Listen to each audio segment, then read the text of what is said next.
Okay, let's do it. Let's bring in our longtime friend, Mike Morreale. Ticat's great. Throw on your headphones, Abu. Commissioner of the CEBL joining us. How you doing, Mike? I'm doing well, guys. Abu, nice to see you, bud. What's up, buddy? What's going on? Not too much. Good to see some familiar faces. Yeah, it's good to have you on, Mike, as always. And let's start, please, with a football question, if you don't mind. How did you feel about Cam Newton lining up in shotgun on 3rd and goal from the 1 with the game on the line? How did you feel? Not probably the smartest strategy. Again, it's always great to prognosticate after the fact, but with a guy of his size and his strength, you figure he'd be getting as close to that line of scrimmage as possible. That's what I thought, too. I know we didn't bring you on to talk football, but I know you've been in those situations before, so I just wanted to defer to your football knowledge. Yeah, go ahead, Abu. What do you got? Mike, you used to jump over the pile and get that quarterback before he got that yard. Isn't that what you used to do? No, this is like everybody. You're thinking of Hitchcock. Me and Hitchcock get confused all the time. Well, you guys played against each other. But didn't they bring you in as the jumper? Didn't they bring you in as the jumper on field goal? In my dreams, my friend. Maybe once in a while. In my dreams. I thought you were the jumper on... Two Southern Ontario kids the same age. I was thinking he was thinking amateur football, maybe, Mike. He played at Western. I think that's what he's talking. Did you ever take a defensive snap? That's the problem. Yeah. Did you ever take a defensive snap in your life? I did. I also did some punting and kicking, too. I did whatever the heck they needed me to do. Everything. The more you can do, the longer you stick around. Does that translate to basketball, by the way? What does versatility mean in the pro basketball world? Well, for me, in my role, it means that you do everything. You're the chief cook and bottle washer. But when it comes to actually the guys in the court, I think they're pretty defined in their roles. You don't get too many guys switching spots. So, hurry up, Ryan. Our technical producer just ran across the set here. So you have news, Mike, and it's exciting. And what's very exciting for me, because you know that we've been in on the CEBL since you guys began. And I hear these cities. They want you in Winnipeg. They want you in Montreal. They want you in all these towns. You expanded to Ottawa last year. You got news today that Calgary's in the offing for the CEBL. What can you tell us? Yeah, I think, we're really excited about what we're able to kind of create here and really start to see it come to fruition with excitement about moving to additional markets. And of course, you mentioned we added Ottawa for 2020. We're looking and wanting to add one for 2021. Of course, COVID's playing a little bit of a hiccup there, but Montreal is high on that list. And then following that into 2022 and in 23-ish, the hope is to add places like Winnipeg and Calgary and even another team in Ontario and out east. So we're getting the interest. Of course, it's still preliminary stages, but that is where you start. You start from interest and you build from there. So we're really excited about the opportunities. Yeah, so Mike, that news came out this morning, and I've been tied up doing this show. Can you take me a little further into the Calgary scenario in terms of where this franchise would play, and how close are you to awarding it? I think we're still a bit away. I mean, the area, Calgary itself, has become a hotbed for basketball. Of course, the Dinos won the U Sport Championship not too long ago. We have some players that played in the Dinos in our league, as a matter of fact. The big stumbling block, I think, right now is just a proper facility. Obviously, the Saddle Dome is going to be replaced. We'll have to see the scalability and size of the new arena, how that could possibly fit into our plans, and if there's any alternative opportunities there. Our preferred size venue is those mid-range venues that range, from 5 to 10,000. Just creates better intimacy.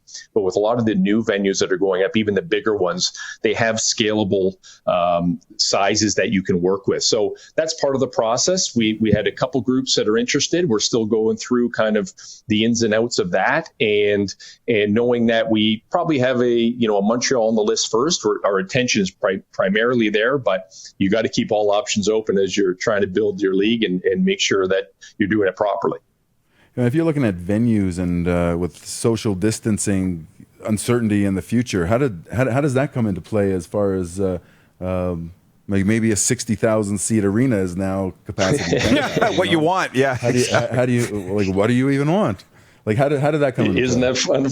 Yeah, that's funny. So because it's kind of true, but we won't go to that extent. But we have a business plan that we can survive on a smaller attendance figure. So we can even at 30% capacity, 50% capacity in the majority of our venues, we'll be just fine. So that's a nice fallback position to be in. We don't need to get 10,000 people in the venue at any given time to be profitable. So it allows us some flexibility. And we went through a very successful Hub City summer series that we just pulled off. So that's also a great backup contingency plan to do that. Maybe do it in a more profound way and regionalizing some of the hubs and culminating in a big kind of tournament at the end. So all those ideas are part of the decision process as we look towards scheduling. And we'll just sit back a bit and watch the CHL, kind of get an idea of what they're doing, because they play in the majority of the venues that we play in. And we'll get a better understanding of if fans can be in attendance and what that looks like. Can you tell us what your magic number is, Mike, for turning a profit or losing money? Yeah, we're in that about 2,500. So that's a nice spot to be when you're looking to sell that. There's others that have to sell 10 times that amount. So we're real comfortable in that number. We can be profitable even beneath that, depending on how we do in sponsorship and some other cost saving measures. But it's a nice, comfortable position to be. We don't want just 2,500 in the building. We want 4, 5, 6, 10,000 people, and we'll grow to that over time. But to know that, you're not risking everything to try to be successful is a nice position to be in. And Mike, how do you explain the growth of basketball across Canada from coast to coast, taking over, some NHL playoff games as far as who's watching? Yeah. Yeah, it has just become not only is it one of the highest participation sport, soccer and basketball kind of go neck and neck in that on a given year, but it's also very inclusive. Everybody can play it. You can pick up a basketball, find a net, and play for free. It's very, culturally, it's significant. Basketball involves more than just the sport. It involves music and lifestyle and arts and everything. So it's the entertainment package. So, when people watch basketball, they like the fact that it can be, done in 2 hours, let's say, instead of hanging around for 3.5 hours. It's very fan friendly in that respect. And it's cool. We look at the rates of people going to play in minor basketball clubs have increased, over 50% year over year. That has to do with, the players in our league, they all come from the Vince Carter era, back when 25 years ago. And now, the fans are starting to come out from, of course, what the Raptors have done with the championship last year and how far they get to the playoffs. So basketball is cool. It's now.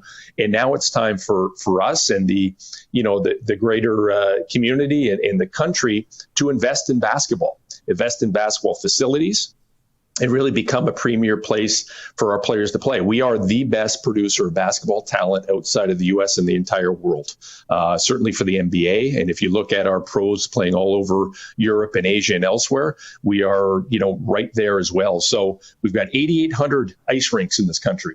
We have 0 purpose-built basketball facilities.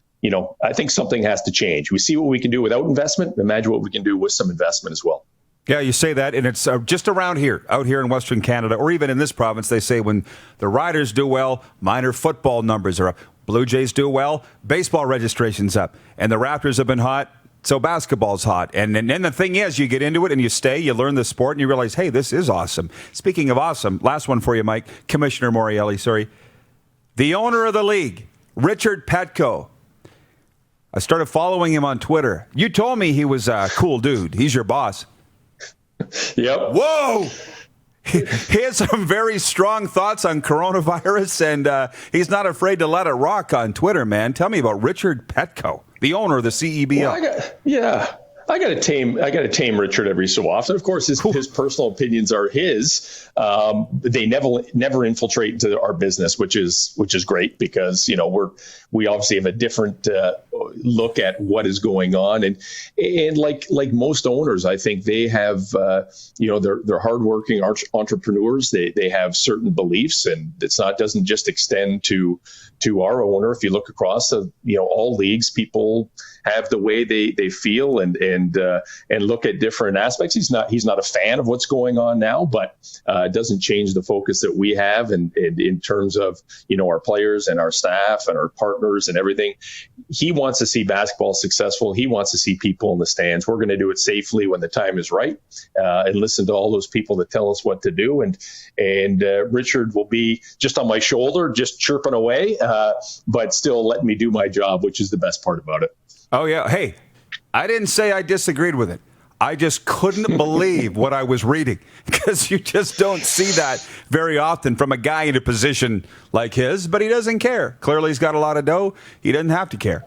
So, Mike, I appreciate the interview. Good luck, man, with everything. We're following it very close, supporting it all, and I appreciate the time today. All right, thanks, guys. Great seeing you again. Yeah, you too. You're watching Rod Pedersen On Demand. For more of The Rod Pedersen Show, visit rodpedersen.com or follow Rod Pedersen on social media.